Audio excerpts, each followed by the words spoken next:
এই রাজাকারের বাচ্চা, রাজাকারের নতুন দল জাতীয় নাগরিক পার্টি নামের এই টোকাইয়ের দল।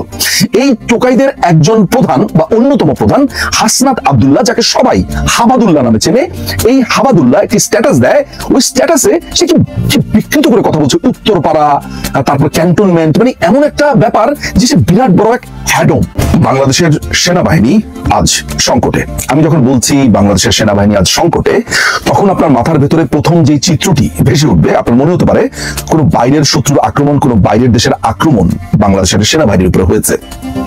কিন্তু এই কথাটি খুবই অবিশ্বাস্য হলেও সত্যি যে কিছু হোমগ্রোন টোকাইয়ের বাচ্চা, কিছু হোমগ্রোন রাজাকারের বাচ্চা আজকে বাংলাদেশ সেনাবাহিনীকে প্রশ্নবিদ্ধ করতে চাইছে।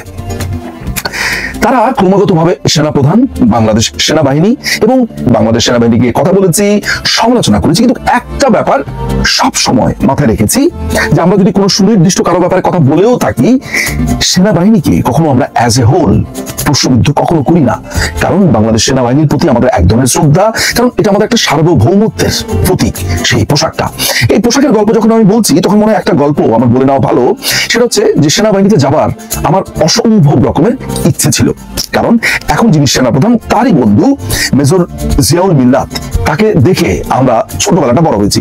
ইনফ্যাক্ট ওয়াকারুজ্জামানকেও কতবার দেখেছি আমি। কিন্তু কথাটা যেটা হচ্ছে সেটা হচ্ছে যে এই যে ছোটবেলাতে থেকে একজন সেনাবাহিনীর অফিসারকে দেখে সেনাবাহিনীতে যেতে চাওয়া, এটাই সেনাবাহিনী। অর্থাৎ এই পোশাকটার প্রতি ভালোবাসা, ভালো লাগা। আমার মনে আছে যে সেনাবাহিনীতে যখন পরীক্ষা দিতে গিয়েছিলাম, ভয় পাবে, আমি সেই কারণে সেনাবাহিনীতে যেতে চাই। উপস্থিতরত যে সেনা কর্মকর্তা যারা ছিলেন তারা হাসা শুরু করলেন এবং তারা আমার উত্তরটা পছন্দ করেছেন। তারা বলেছেন যে এটা আসলে একটা অনেস্ট অ্যান্সার ছিল, খুব সরল একটা অ্যান্সার ছিল। ইয়েস, বাংলাদেশ সেনাবাহিনীর যে রেসপেক্ট, যে সম্মান, যে সন্ত্রাসীরা দেখলে ভয় পায়, এইটা সেনাবাহিনীর সৌন্দর্য। আজকে এই সেনাবাহিনীকে প্রশ্নবিদ্ধ করতে চাইছে, ক্রমাগতভাবে সেনাবাহিনীকে নানান ট্যাগে আপনার রূপান্তর করছে, নানান ভাবে তাদেরকে বলছে। কারা বলছে? এই রাজাকারের বাচ্চা, রাজাকারের নতুন দল জাতীয় নাগরিক পার্টি নামের এই টোকাইয়ের দল। এই টোকাইদের একজন প্রধান বা অন্যতম প্রধান হাসনাত আব্দুল্লাহ, যাকে সবাই হাবাদুল্লাহ নামে চেনে, এই হাবাদুল্লাহ একটি স্ট্যাটাস দেয়। ওই স্ট্যাটাসে সে কি বিকৃত করে কথা বলছে, উত্তরপাড়া, তারপর ক্যান্টনমেন্ট, মানে এমন একটা ব্যাপার যে সে বিরাট বড় এক হ্যাডম। সেনাপ্রধানকে জড়িয়ে বা তাকে ইঙ্গিত করে তাদের যে পুরো ক্ল্যানটা আছে, অর্থাৎ সে যখন একটা স্ট্যাটাস দেয়, তখন ওই বাকি টোকাইয়ের বাচ্চা, যেমন এই আসিফ, নাহিদ, কোষা, সার্জিস, তারপরে ওই যে একটা বাবাখোর আছে চিটাগংয়ে, রাফি, এরা তারপরে যে বিয়ে হট্টগোল করে দেখানোর চেষ্টা করে যে তাদের সাথে অনেক লোক আছে। এদের সাথে যোগ দেয় জামাত ইসলামী, শিবির, এদের সাথে যোগ দেয় হিজবুত তাহরির এবং অ্যান্টি বাংলাদেশ যতগুলো দল আছে, প্রত্যেকে তাদের সাথে যোগ দিয়ে এইটা দেখানোর চেষ্টা করে যে তাদের সাথে জনতা আছে। কিন্তু এই প্যাটার্নকে আজকে ভাঙার সময় এসেছে। আমরা অনেকগুলো প্রশ্ন করতে চাই। এই হাবাদুল্লাহ বলেছে যে বাংলাদেশ আওয়ামী লীগকে নাকি পুনঃপ্রতিষ্ঠা করতে চায় সেনাবাহিনী। বাংলাদেশ আওয়ামী লীগকে সেনাবাহিনীকে পুনঃপ্রতিষ্ঠা করতে হবে কেন? বাংলাদেশ আওয়ামী লীগ কি কোনো নিষিদ্ধ দল? বাংলাদেশ আওয়ামী লীগ কি এমন কোনো দল যে তাকে নতুন করে রিফর্ম করবার দরকার হয়েছে, নতুন করে তাকে কাজ করবার দরকার হয়েছে? আমি যদি সমস্ত কিছু বাদ দিয়ে বাংলাদেশের ইলেকশনের ডাটাগুলো অ্যানালাইসিস করি, বাংলাদেশ আওয়ামী লীগ যেবার হেরেছে, অর্থাৎ 2001-এর ইলেকশনে, সেবারও বাংলাদেশ আওয়ামী লীগের ভোট ছিল 40 পয়েন্ট প্লাস। যিনি বা যারা সে সময় জয়ী হয়েছিল বিএনপি, তাদের ভোট ছিল 40.86 অর সামথিং। এককভাবে বাংলাদেশ আওয়ামী লীগ পেয়েছে। মন্ত্রী মোহাম্মদ আরাফাত তার একটি স্ট্যাটাসে বলেছেন যে এই টোকাইয়ের বাচ্চারা মিথ্যা কথা বলে। জুলাই যখন তারা জঙ্গি হামলা করছিল, তখন বাংলাদেশ আওয়ামী লীগ নানান ভাবে তাদের সাথে মিটিং হয়েছে। এমনকি উনি সুনির্দিষ্টভাবে 20 জুলাইয়ের একটি মিটিং এর কথা বলেছে যে তাদের সাথে 2 ঘন্টার মিটিং হওয়ার পরেও বাইরে এসে বলেছে আমাদের কোনো মিটিং হয়নি, তারা জানেই না।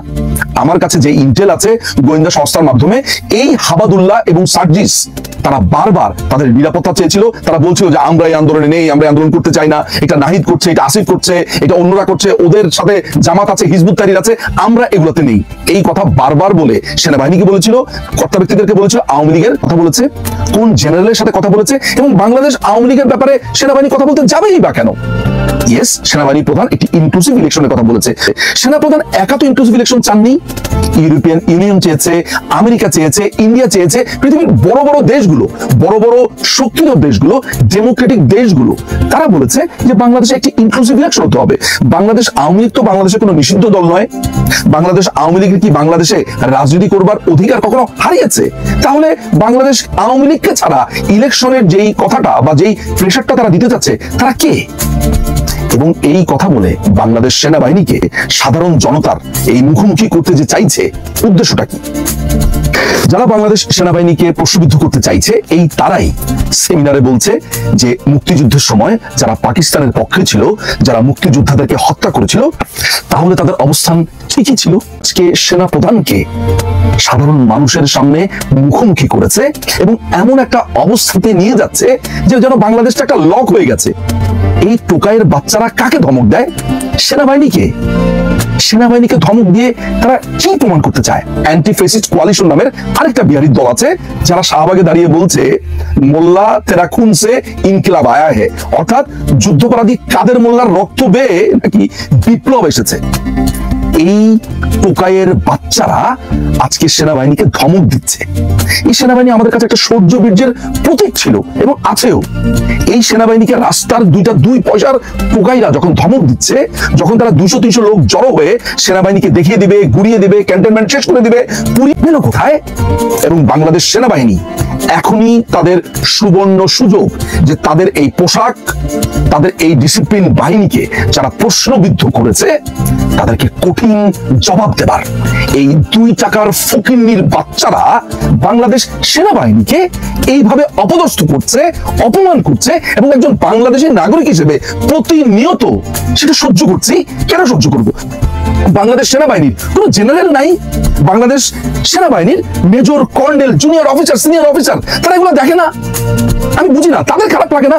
আমি যদি একজন সাধারণ নাগরিক হিসেবে আমার এত খারাপ লাগতে থাকে, আমার ভেতরটা জ্বলে পড়ে যেতে থাকে, তাহলে সেনাবাহিনী খারাপ লাগে না? তাদের তো পোশাক, তারা তো চাকরি করছে। এই 2 টাকার 2 পয়সার এই কুত্তাগুলা তারা যখন এইসব কথাবার্তা বলছে, এই 2 টাকার এই টোকাইগুলো যখন সেনাবাহিনীর দিকে আঙুল তুলছে, তখন তারা বসে বসে কি করছে, কি দেখছে, কি চায়, আর কি দেখতে চায়? তারা সেনাবাহিনীকে নামিয়ে কোথায় নিয়ে এসেছে? সেনা প্রধানের সাথে বাংলাদেশের প্রত্যেকটা মানুষ আছে, প্রত্যেক লোক আছে। আমি মনে করি সেনাবাহিনী নিশ্চয়ই এই টোকাইয়ের বাচ্চাদের উচিত শিক্ষা দিবে। সাধারণ জনতা সেনাবাহিনীর সাথে আছে, সেনাবাহিনী সাধারণ জনতা ভাই ভাই, এটাই হোক।